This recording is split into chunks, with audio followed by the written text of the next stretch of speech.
ಮಕ್ಕಳಿಗೋಸ್ಕರ ಏನಾದರೂ ಹೆಲ್ದಿಯಾಗಿ ಈಸಿಯಾಗಿ ಮಾಡಬೇಕಂದ್ಕೊಂಡ್ರೆ ಈ ರೆಸಿಪಿನ ಒಂದ್ಸಲ ಟ್ರೈ ಮಾಡಿ ನೋಡ್ಬೋದು. ಆಲ್ಮೋಸ್ಟ್ ಎಲ್ಲ ವಯಸ್ಸಿನ ಮಕ್ಕಳಿಗೆ ಈ ರೆಸಿಪಿ ತುಂಬ ಇಷ್ಟ ಆಗುತ್ತೆ. ಸೊ ನೋಡಿ, ಇದನ್ನು ಮಾಡೋದಕ್ಕೆ ಮೊದಲಿಗೆ ನಾನಿಲ್ಲಿ 2 ಆಲೂಗಡ್ಡೆ ಬೇಯಿಸಿಟ್ಕೊಂಡಿದ್ದ ಈ ರೀತಿ ತುರ್ಕೊಂಡು ತಗೋಬೇಕು. ಇಲ್ಲ ಅಂದರೆ ನೀವು ಇಲ್ಲಿ ಮ್ಯಾಶ್ ಕೂಡ ಮಾಡ್ಕೋಬೋದು. ಮ್ಯಾಶ್ ಮಾಡುವಾಗ ಗಂಟು ಇರಬಾರ್ದು, ನೋಡ್ಕೊಂಡು ಮ್ಯಾಶ್ನ ಮಾಡ್ಕೊಳ್ಳಿ. ಇವಾಗ 2 ಆಲೂಗಡ್ಡೆ ನಾನಿಲ್ಲಿ ತುರ್ಕೊಂಡಾಗಿದೆ. ಪ್ರೋಟೀನ್ಗೋಸ್ಕರ ನಾನಿಲ್ಲಿ ಸೋಯಾ ಚಂಕ್ಸ್ ತೊಗೊಂಡಿದ್ದೀನಿ. ಬಿಸಿನೀರಲ್ಲಿ ಈ ರೀತಿ ನೆನೆಸ್ಕೊಂಡು ತೊಗೊಂಡು ಮಿಕ್ಸಿ ಜಾರಿಗೆ ಸೇರಿಸ್ತಿದ್ದೀನಿ. ನೀರೆಲ್ಲ ಹೆಣ್ಕೊಂಡು ಮಿಕ್ಸಿ ಜಾರಿಗೆ ಹಾಕೋಬೇಕು. ನೀವು ಬೇಕಿದ್ರೆ ಇಲ್ಲಿ ಪ್ರೋಟೀನ್ಗೋಸ್ಕರ ಈ ಸೋಯಾ ಚಂಕ್ಸ್ ಬದಲಾಗಿ ಪನ್ನೀರು ಅಥವಾ ಯಾವುದಾದ್ರೂ ಮೊಳಕೆ ಬರಿಸಿದಂತಹ ಕಾಳು ಕೂಡ ತೊಗೋಬೋದು. ಇವಾಗ ಎಲ್ಲನೂ ನೀರನ್ನ ಹಿಂಡ್ಕೊಂಡು ಈ ರೀತಿ ತರಿಯಾಗಿ ರುಬ್ಕೊಂಡು ಇದರಲ್ಲಿ ಸೇರಿಸ್ತಿದ್ದೀನಿ. ಅದ್ರ ಜೊತೆಗೆ ನಾನಿಲ್ಲಿ ತರಕಾರಿ ತೊಗೊಂಡಿದ್ದೀನಿ. ಈರುಳ್ಳಿ, ಕ್ಯಾರೆಟು ಹಾಗೆ ಕ್ಯಾಪ್ಸಿಕಮ್ ತೊಗೊಂಡಿದ್ದೀನಿ. ಕ್ಯಾರೆಟ್ ಇದರಲ್ಲಿ ತುರ್ಕೊಂಡು ಕೂಡ ಹಾಕೋಬೋದು ಅಥವಾ ಈ ರೀತಿ ಸಣ್ಣದಾಗಿ ಕಟ್ ಮಾಡ್ಕೊಂಡು ಕೂಡ ಹಾಕೋಬೋದು. ಅದ್ರ ಜೊತೆಗೆ ನಾನಿಲ್ಲಿ ಹಸಿ ಕೊತ್ತಂಬರಿ ಸೊಪ್ಪು ಸೇರಿಸ್ತಿದ್ದೀನಿ.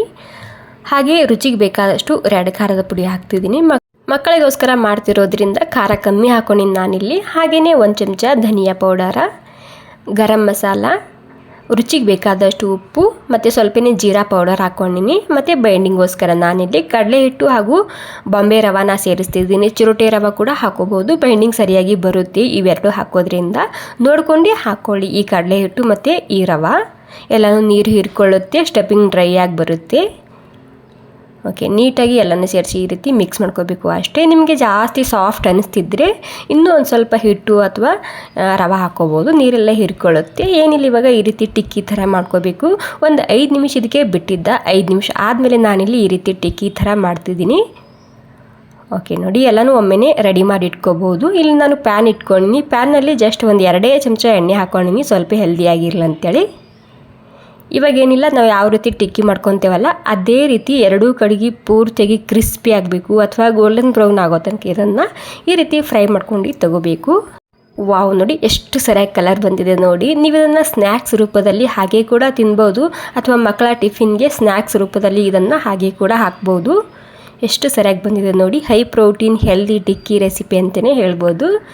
ಮೊದಲೇ ಹೇಳಿದಾಗೆ ಇಲ್ಲಿ ನೀವು ಸೋಯಾ ಚಂಕ್ಸ್ ಬದಲಾಗಿ ಪನ್ನೀರ್ ಹಾಕೋಬೋದು ಅಥವಾ ಯಾವುದಾದ್ರೂ ಮೊಳಕೆ ಬರಿಸಿದಂತಹ ಕಾಳು ಕೂಡ ಹಾಕೋಬೋದು, ನಡೆಯುತ್ತೆ.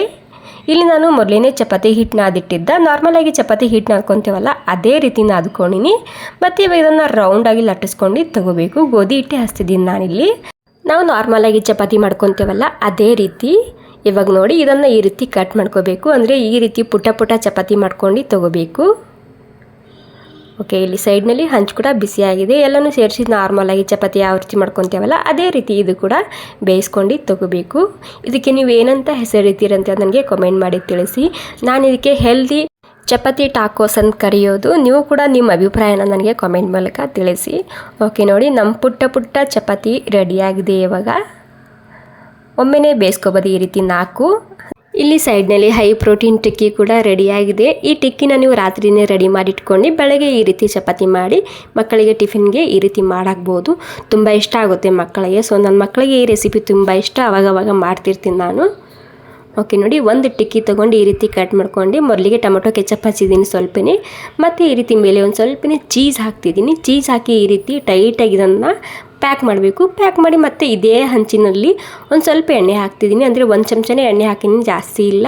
ಇವಾಗೇನಿಲ್ಲ, 2 ಕಡೆಗೆ ಮತ್ತು ಇದನ್ನು ಸ್ವಲ್ಪನೇ ಕ್ರಿಸ್ಪಿ ಮಾಡ್ಕೊಂಡು ತಗೋಬೇಕು.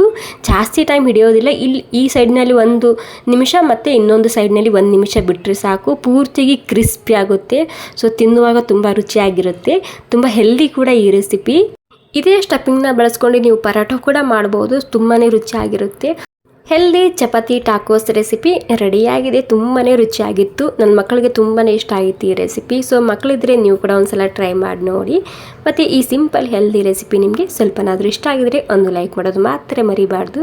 Okay, thank you so much.